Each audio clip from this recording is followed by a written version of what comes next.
नमस्कार, मैं आनंद प्रकाश आर्टिस्ट और मेरे साथ हैं ललिता विमी जी। नमस्कार सर। विमी जी का हम अपने स्टूडियो में स्वागत करते हैं और आपको हम बता दें कि ललिता विमी किसी परिचय की मोहताज नहीं है। जो व्यक्ति साहित्य से जुड़े हैं वो जानते हैं कि ये एक सुप्रसिद्ध कहानीकार हैं। भिवानी की ही नहीं बल्कि पूरे भारत में इनका नाम है। और साथ ही यदि हम किरण ड्राइविंग स्कूल भिवानी को जोड़ दें तो भिवानी और आसपास के लोग ही नहीं बल्कि पूरे हरियाणा और भारत के लोग ये जान जाएंगे कि हरियाणा में एकमात्र महिला इंस्ट्रक्टर यानी कि कार चलाना सिखाने वाली इंस्ट्रक्टर ललिता विमी जी हैं। जी हाँ, एकमात्र कार चालक जो हैं ऐसी हैं ये जो कि दूसरों को भी कार चलाना सिखाती हैं। इनके पास दूर दूर से लड़के लड़कियां कार सीखने के लिए आते हैं। आज हम इनसे बातचीत करेंगे कि इन्हें ये शौक़ कैसे लगा। बस सर, छोटी थी तो गाड़ी चलाना एक एडवेंचर, एक शौक लगता था। मुझे भी नहीं पता था कि ये शौक मेरा प्रोफेशन बन जाएगा, मेरा पेशा बन जाएगा। और बस जिंदगी की ज़रूरतों ने, हालातों ने इसे मेरा पेशा बना दिया। तो आप ये सब कब से मतलब कर रही हैं? सर, ये मैंने ड्राइविंग प्रोफेशन जो है, मतलब ड्राइविंग इंस्ट्रक्टर वाला प्रोफेशन 2001 के बाद ही स्टार्ट किया है। जी। किसी को देख के आप इसके लिए प्रेरित हुए या वैसे ही आपके मन में आया कि इसको किया जाए? नहीं सर, एक्चुअली मेरे हस्बैंड के एक फ्रेंड थे तो उनकी वाइफ ने ड्राइविंग सीखा, तो वो आई तो हमने उनसे पूछा कि मैम कैसा रहा आपका एक्सपीरियंस। उनके साथ कुछ समस्या आ गई थी भाई साहब के साथ, तो मैडम को ड्राइविंग सीखना पड़ा। जी। तो मैडम बोली कि अगर इस प्रोफेशन में कोई लेडी होती ना तो बहुत ही बढ़िया होता। जी। तो मैंने बस ऐसे ही हंसते हंसते, मतलब जैसे हम बात कर रहे थे, तो मैंने कहा दीदी मैं आ जाऊं तो इस प्रोफेशन में। उनको मतलब सिखाना शुरू किया आपने? नहीं सर, मैंने सिखाने, वो तो सीख चुके थे, वो तो चला के लाई थी। तो बोली तुम रहने दो, तुम क्या क्या करोगी। अच्छा। तो बस वो बात मेरे दिमाग में एक घर कर गई या कुछ। उन दिनों मुझे लग रहा था कि मुझे कुछ काम करना चाहिए। बेटी बहुत छोटी थी तो, और जॉब मैं नहीं कर सकती थी बिकॉज मेरी मदर इन लॉ भी नहीं है, मदर भी नहीं है, तो बच्चे को कौन रखे। तो मैंने अपने हस्बैंड से कहा कि मैं एक बिजनेस करना चाहती हूँ। बोले कि तुम क्या बिजनेस करना चाहती हो? मैंने कहा कि मैं ड्राइविंग स्कूल खोलना चाहती हूँ। अच्छा। तो ये बोले कि तुम कर पाओगी? सेट कि हाँ मैं कर पाऊंगी। तो बस उसके बाद सर ये हो गए, वो प्लानिंग हुई और फिर एकदम से सारा जो है ना 2001 में हमने ये सेटअप कर लिया था। तो कोई विशेष मतलब अनुभव आपका इस लाइन में रहा हो? सर, कोई दिक्कत आई हो कभी? दिक्कत तो सर आप किसी भी फील्ड में चले जाइए, महिला होने के नाते मेरा ये मानना है। मैंने टीचिंग भी किया है और मैंने एक मल्टीनेशनल कंपनी में एज सुपरवाइजर काम किया है, as area sales manager, sorry.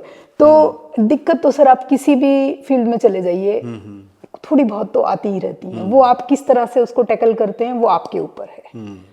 और टीचर्स को भी दिक्कत आती है, बैंकर्स को भी दिक्कत आती है। ऐसा कौन सा प्रोफेशन है जहाँ किसी महिला को कोई दिक्कत नहीं? तो आप टीचिंग प्रोफेशन में आए, तो इससे पहले आपने मतलब अपनी पढ़ाई लिखाई कहाँ पे की, ये थोड़ा सा जान लेते हैं। हाँ सर, मेरी शुरुआती जो स्कूली पढ़ाई है, मेरे फादर टीचर थे, तो मेरी 10th तक की पढ़ाई उनके साथ गांव में ही हुई जी। कौन से गांव में? सर कोई कभी जहाँ डैडी की ट्रांसफर होती वहीं हम चले जाते थे। बंजारों जैसा हाल था। 2 साल यहाँ और 2 साल वहाँ। तो चलिए आप अपने जन्म स्थान के बारे में और वहाँ के परिवेश के बारे में कुछ बताइए। मेरा जन्म स्थान रोहतक है सर। जी, रोहतक, प्रॉपर रोहतक? प्रॉपर रोहतक है सर। और बस होश संभालने के बाद तो मैं डैडी के साथ ही रही हूँ, जैसे कि 2 साल यहाँ रहे, 2 साल वहाँ रहे। तो कोई ऐसा विशेष कोई एक स्थान नहीं है। बेरी गांव में मेरा बचपन बीता है, वहाँ मेरे पिताजी अध्यापक थे। तो वो वहाँ के मुझे अच्छा, मतलब अभी भी मैं चाहती हूँ कि किसी दिन मैं बेरी जाके पूरा दिन स्पेंड करके आऊँ और वहाँ देखूँ। मुझे बहुत याद आता है कि हम गवर्नमेंट स्कूल में पढ़ते थे और फिर रामलीला देखने जाते थे। स्कूल की छुट्टी के बाद हम लोग वहाँ पे बोरी वगैरह बिछा के आते थे छुट्टी होने के बाद, और फिर मैं घर आके खाना खाती, फिर भागती वहाँ रामलीला देखने जाती थी। वो एक जमाना था सर, बच्चे थे, भाग दौड़ में। तो परिवार में और आपके भाई बहन कौन कौन थे? सर मेरी एक बहन है, भाई नहीं है मेरा। अच्छा। और तो जो दूसरी बहन है उसका भी ड्राइविंग की तरफ कुछ? नहीं सर। अच्छा, वो किस प्रोफेशन में गई फिर? वो सर किसी भी प्रोफेशन में नहीं है, वो होम मेकर है। अच्छा। तो फिर चलिए आप इस प्रोफेशन में आ गए, जो आप मतलब महिला ड्राइविंग इंस्ट्रक्टर बन गए। जी सर। तो यहाँ मतलब आपने कैसा महसूस किया? जो लड़के लड़कियाँ आपके पास सीखने के लिए आते हैं वो जल्दी सीख जाते हैं आपके सिखाने के कारण, महिला होने के कारण लड़की जैसे जल्दी सीख जाए, कोई झिझक ना हो, इस तरह की हाँ, थोड़ा सा ये होता है सर। मैं भी कोई चीज सीखने जाऊंगी, एक तो मेल से हो सकता है मैं शायद किसी पॉइंट पे थोड़ा हेजिटेट हो जाऊं, और अगर हम दोनों ही महिलाएं हैं तो शायद मैं बिल्कुल सपाट से क्वेश्चन पूछ सकूं, या इस तरीके से थोड़ा होता है। हाँ, मतलब आप भी कोऑपरेट करती हैं, वो भी कोऑपरेट करते हैं। जी जी जी जी जी। तो ये बताइए कि जैसे कि कोई नया बच्चा आपके पास ड्राइविंग सीखने के लिए आता है, जी। तो उसको मतलब किस तरह से उसकी शुरुआत होती है, कैसे आप क्या करते हैं? मैं सर उसको शुरुआत में पहले गाड़ी के बारे में इंट्रो देती हूँ। मैं उसको बिल्कुल ABC से लेती हूँ कि भाई सीट आगे पीछे करना ऐसे है बच्चा, ऐसे आप सीट आगे पीछे करेंगे, ये क्लच है, ये ब्रेक है, ये रेस है, इसका फंक्शन ये है, इसको आप इस पैर से डील करेंगे, अगर ये पैर इसको ये डील नहीं करेगा, आप अपोजिट पैर से डील करेंगे तो इसका ये रिएक्शन होगा। पहले उसको सारा इंट्रो देके सर चीज़ों का, और फिर हम उसकी स्टार्ट करते हैं जी। और ये तो मैंने बात की जो युवा मतलब आते हैं आपके पास उनको लेकर के, और जो बड़ी उम्र के भी आते होंगे शायद सीखने। हाँ जी सर, बड़ी उम्र की महिलाएं भी पुरुष भी सभी आते हैं। तो उनमें और युवाओं में कोई मतलब दिक्कत नहीं आती कि युवा जल्दी सीखते हैं या बड़ी उम्र वाले? सर युवा जल्दी सीखते हैं। युवा जल्दी सीखते हैं। यानी बड़ी उम्र के वो थोड़ा झिझकते हैं। थोड़ा सा एक होता है ना सर कि एक रिस्पॉन्सिबिलिटीज होती हैं लाइफ में, मुझे चोट लग गई ये दिमाग में रहता है, मुझे ये हो गया, और एक मैं कहूँगी कि एक एज के बाद ना थोड़ा सा एक झिझक, एक डर भी मतलब किसी प्रोफेशन को लेके या किसी उसमें मतलब दिमाग में आ जाता है। तो लगभग कितने दिनों में सीख जाते हैं? सर 8 या 9 दिन में ड्राइविंग, 7-8 दिन में अपनी अपनी परफॉर्मेंस होती है। वैसे 8-9 दिन में बच्चा ड्राइविंग क्लियर कर जाता है, बेसिक क्लियर कर जाता है। उसके बाद लाइसेंसिंग जो है उसका क्या चक्कर रहता है? लाइसेंस तो सर लर्निंग लाइसेंस अप्लाई करना पड़ता है सीखने से पहले ही। तो वो आप करवाते हैं या नहीं सर, बच्चे खुद ही करते हैं। और इस तरह से मतलब मैं उनको गाइड कर देती हूँ। अगर किसी बच्चे को मेरी गाइडलाइन की जरूरत है तो मैं बता देती हूँ सर। आजकल सब कुछ ऑनलाइन हो गया है सर, कोई समस्या आती नहीं है।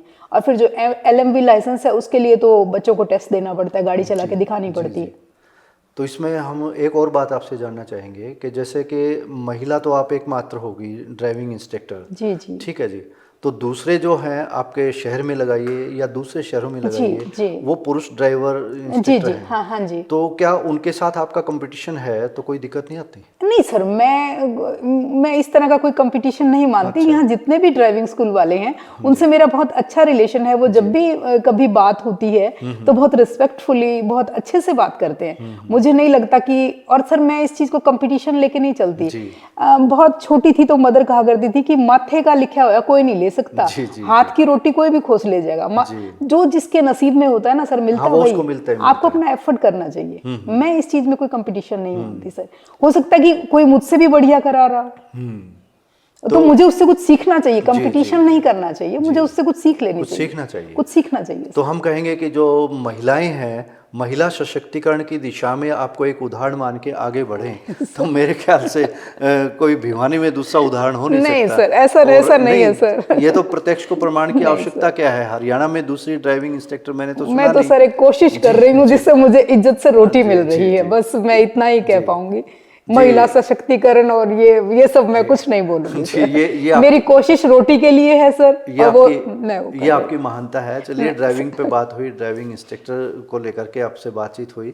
दूसरा आपका एक और फील्ड है साहित्य का, तो साहित्य में आपका आना कैसे हुआ? सर साहित्य में तो मैं आपको बताऊं तो शायद आप यकीन नहीं करेंगे, कहेंगे कि नहीं ऐसा नहीं हो सकता। मैं बहुत छोटी थी जी, तो मेरे फादर जो हैं किताबें लेके आया करते थे। अच्छा। लाइब्रेरी से जी। तो मुझे हिंदी की किताबें पढ़ने का बहुत शौक था। कोई रामायण, कोई कुछ मतलब दो वो फोटो वाली भी होती थी। जब मुझे पूरे से हिंदी पढ़नी नहीं आती थी ना, तो मैं अपने डैडी से पूछती थी कि डैडी इसका मतलब क्या हुआ। कभी कभी तो डैडी गुस्सा भी कर जाते थे, चुप कर, सारा दिन बोलती रहती है। मुझे सब यूं ही कहते थे कि सारा दिन बोलती रहती है, चुप नहीं होती। मुझे बहुत जिज्ञासा होती थी कि वो क्यों मरा, उसको किसने मारा। तो कभी कभी डैडी मुझे बहुत डिटेल से बताते थे। तो मतलब उनका ये एफर्ट कि वो मुझे किताबें लाके देते थे, उन्होंने मुझे साहित्य के बहुत करीब ला दिया। मैं कई बार तो सर मैं खेलती भी नहीं थी, मैं सिर्फ किताबें ही लेके बैठी रहती थी। हाँ, जैसे पहले तो गर्मियों की छुट्टियां होती थी, उसमें साहित्य किताबें बच्चे मम्मी नानी के घर ले जाती थी, तो हम तब भी किताबें लेके मैं अपने साथ में लेके जाती थी। हाँ जी, हाँ जी। कि मैं वहाँ कहानियां पढ़ती रहूं, खेलती, मतलब खेलना तो इतना वो नहीं हो पाता था क्योंकि वहाँ मेरे दोस्त कम होते थे, लेकिन मुझे किताबें पढ़ने का बहुत शौक था। तो चलिए, पढ़ने का शौक तो आपको बचपन से लगा, लिखने का कब से लगा? सर लिखने का मैंने 8th क्लास में एक स्टोरी लिखी थी। अच्छा। तो मैंने 8th क्लास में एक स्टोरी लिखी, तो मैंने अपनी एक सहेली को पढ़वाई। तो वो जमाना कुछ और था सर, वहाँ तब हम गांव के स्कूल में पढ़ते थे। वो बोले कि तुमने यो क्या लिख दिया? तो फिर मुझे लगा कि नहीं, ये वो बंदा नहीं है जिसे मुझे दिखानी चाहिए थी। मैंने अपने डैडी को दिखाई कि, तो मेरे डैडी बहुत इंट्रोवर्ट थे। तो मैंने कहा डैडी देखो मैंने ये कुछ लिखा है। उन्होंने पढ़ा और रख दिया। बोले ठीक है। ना उन्होंने अच्छा कहा ना उन्होंने बुरा कहा। मुझे बहुत अजीब लगा सर। फिर सर जब एक बार मैं 10th क्लास में थी, तो आकाशवाणी से कुछ लोग आए हुए थे गांव के स्कूल में। तो सर मतलब वहां उन्होंने, ये कब की बातें हैं? ये सर होंगी 80 की बातें होंगी सर। 80 की बातें होंगी, 80 की या 70, हाँ 80 की बातें होंगी सर। तो वो यूं कह रहे थे कि मतलब कुछ लिखें बच्चे सारे ना, कुछ लिखे। तो सर मेरा तो वो जो कीड़ा था दिमाग वाला, वो जगमगा गया। मैंने तुरंत मतलब है ना फटाफट लिख दिया। तो सर अब मुझे उनका नाम भी याद नहीं है कि वो जो साहब थे वो कौन थे, क्योंकि शायद वो मेरी उम्र नहीं थी, या शायद मुझे उनका नाम याद रखने की जरूरत नहीं पड़ी। 8 मई 1976 में हरियाणा में आकाशवाणी का जो पहला केंद्र है रोहतक, वो शुरू हुआ था। हाँ जी। और उसी वक्त शायद गांव में टीम जाने लगी थी स्कूलों जी में। जी सर। तो तब की बातें होंगी, 80 के आसपास की आप बता रहे हो। जी जी। तो सर मैंने उनको लिख के दिया। तो सर उनको बहुत वो कहानी पसंद आई। तो उन्होंने मुझसे मेरा एड्रेस लिया। तो एक टीचर थे, उन्होंने इंट्रो करवाया कि ये हमारे जो हेडमास्टर साहब हैं उनकी बिटिया हैं और ये वो। तो सर मतलब है ना डैडी को भी अच्छा लगा। तो वो बोले कि हम ना बुलाएंगे शर्मा जी, तो आप लेके आइएगा बिटिया को या भिजवाइएगा किसी मैडम के साथ या कैसे भी। तो डैडी ने हामी भर ली। मेरे लिए बहुत बड़ी बात थी। तो सर वो बस फिर मेरा सफर आकाशवाणी का भी शुरू हो गया। हाँ, मैं तो यही आपसे पूछने वाला था। वो सफर शुरू हुआ तो सर फिर चलता रहा वो पहले सफर। आप युवा संसार में गए, फिर आकाशवाणी पे? नहीं सर, मेरे को तो बाल केंद्र में लेके गए थे पहले। अच्छा। पहले बाल केंद्र में लेके गए थे। क्योंकि आपने 80 की बात बताई। हाँ जी, आप 80 में मैट्रिक में थे, 10वीं हाँ आप जी, कर हाँ गए थे। तो उसके बाद तो फिर युवा का ही सफर जो हाँ है ना जी। वो फिर शुरू मैंने होता सर है। लिखा उनके लिए, मैं लिखती रही। कुछ हालात ऐसे हो गए सर, जिंदगी ने कुछ ऐसा अलाउ किया कि मैं वहां जा नहीं पाई। मतलब लिखती थी, वो अगर स्वीकृत हो जाता तो मेरे पास चेक आ जाता था। ये रहा। और फिर सर मैंने टेस्ट क्लियर किया उनका, नाटकों वाला। हाँ जी। पहले मैं वार्ता में भी जाती रही हूँ सर। वार्ता नाटकों में का टेस्ट आपने हरियाणवी में या हरियाणवी में, पंजाबी में और हिंदी तीनों में किया। तीनों में किया था सर। जी जी।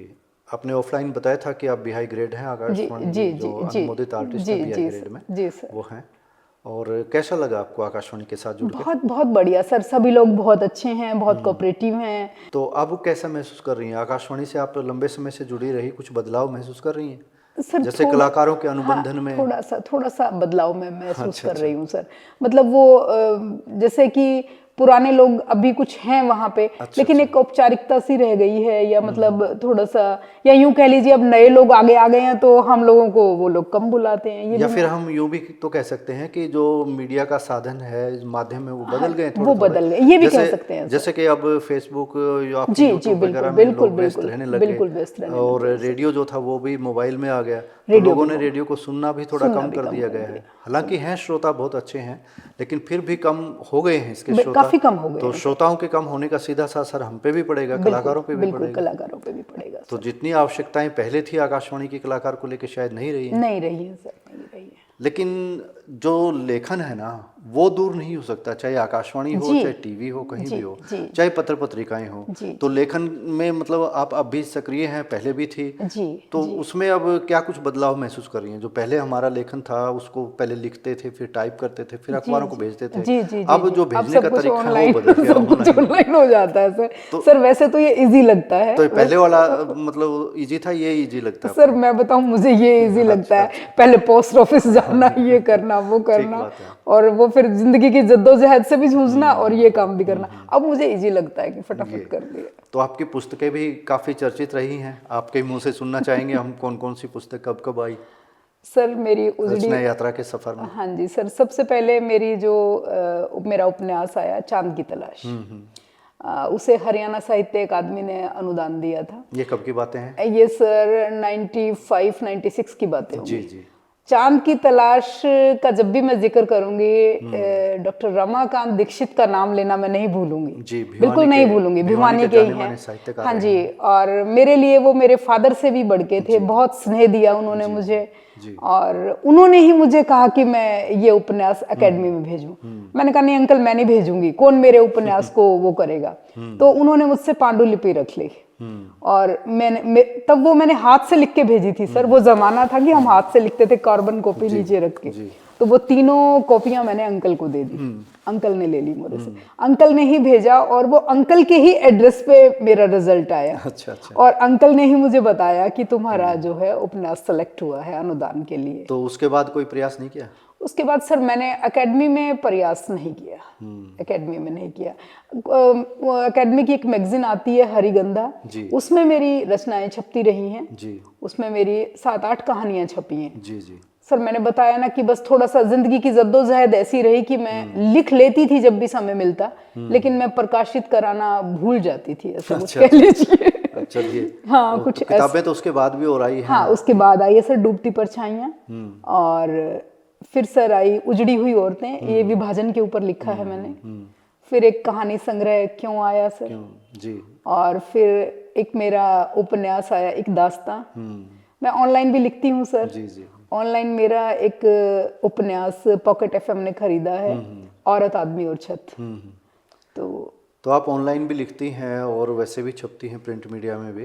तो ये बताइए आप कि ऑनलाइन वाला अच्छा लगता है कि या ये प्रिंट मीडिया में जो आपका छपता है या पुस्तकें प्रकाशित होती हैं वो अच्छा? सर ऑनलाइन ना रीडर्स बहुत मिलते हैं जी, और ये जो प्रिंट मीडिया वाला है सर, इसमें तो एक मैं ये बोलूँगी कि देखो मैं तो बहुत फिसड्डी सी रही हूँ, मेरा मन करे तो भेज देती हूँ, नहीं तो कभी मुझे वक्त ही नहीं मिलता, मैं वही जिंदगी की जद्दोजहद वाला सेंटेंस आगे अड़ा दूंगी। तो सर कई बार नहीं भी छपता, कुछ लोग ऐसा भी बताते हैं कि भेजने के बाद भी नहीं छपता, और वो जो रचनाएं मैं पढ़ती हूँ तो मुझे लगता है कि यार ये तो छपना चाहिए था, इनका जो रचना है ना रिजेक्ट हुआ, ये छपना चाहिए था।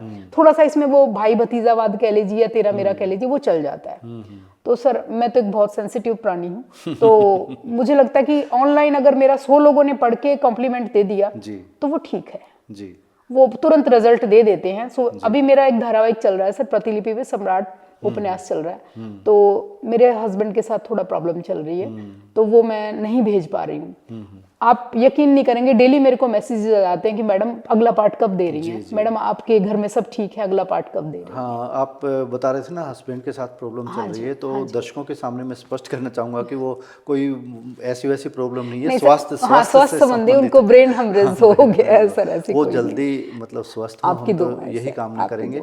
और आज आपने साहित्य पे चर्चा की, ड्राइविंग इंस्ट्रक्टर के तौर पे हमारे साथ चर्चा की, तो नए जो लड़के लड़कियां हैं, चाहे वो ड्राइविंग के क्षेत्र में आना चाहें या साहित्य के क्षेत्र में, आप उनको क्या संदेश देना चाहेंगे? मैं सर सिर्फ एक संदेश देना चाहूंगी कि आप किसी भी फील्ड में जाएं, कोई भी काम छोटा नहीं होता, चाहे वो ड्राइविंग का हो। मैं शिक्षित प्रशिक्षित महिला हूँ, मैंने MA BEd कर रखा है सर, मैंने जर्नलिज्म भी कर रखा है सर, तो मेरे लिए कोई बुरी बात नहीं है कि मैं गाड़ी चलाना सिखा रही हूँ, बल्कि मुझे लगता है कि वो जो कई बार मैं सोचती हूँ कि मेरी BEd किस काम आई, फिर मैं सोचती हूँ यार BEd तो बहुत बढ़िया काम आई, मैं एक टीचर ही तो हूँ, मैं एक प्रशिक्षक हूँ, मैं बता रही हूँ। तो वो कोई भी फील्ड बुरा नहीं होता सर, आप किसी भी काम में जाएं, पर अब एक जुनून के साथ, एक वो जो वो एक शब्द में आप अन्यथा नहीं ले लोग तो वो मैं प्रयोग करूंगी, एक हम इश्क की हद तक कोई काम करते हैं ना सर, एक जुनून की हद तक, वो उसमें उसको लेके ना किसी भी फील्ड में चले जाएं, कोई भी फील्ड बुरा नहीं है। चाहे आप लिटरेरी फील्ड में जाएं तो लिखना है तो लिखना है, और अगर काम करना है तो काम करना है, लिखना है तो उसको कंटिन्यू लिखे। जरूरी नहीं कि आज आपकी रचना नहीं छपी तो कल नहीं छपेगी, पर आज किसी ने लाइक नहीं किया तो कोई लाइक नहीं करेगा। पहले आप उसको खुद पढ़ लें, उसमें उसकी कमियां खुद निकाल लें, अपना आकलन हम खुद कर लेते हैं ना सर, उसके बाद दूसरे करें तो फिर बेटर अच्छा होता है। हाँ जी, तो विश्वास कर सकते हैं कि आज की अपनी ये बातचीत अपने दर्शकों को पसंद आई होगी। तो दर्शकों, ये थी ललिता विमीजे जो बात कर रही थी एज ए ड्राइविंग इंस्ट्रक्टर और साहित्यकार हमारे साथ। विश्वास कर सकते हैं कि आपको ये बातचीत पसंद आई होगी। बातचीत आपको कैसी भी लगी हो, अपनी प्रतिक्रिया से अवगत करवाना न भूलें। और हाँ, यदि ये चर्चा आपको पसंद आई हो तो लाइक करके सब्सक्राइब भी कर लीजिए, ताकि फिर भी मुलाकात आपसे होती रहे। नमस्ते।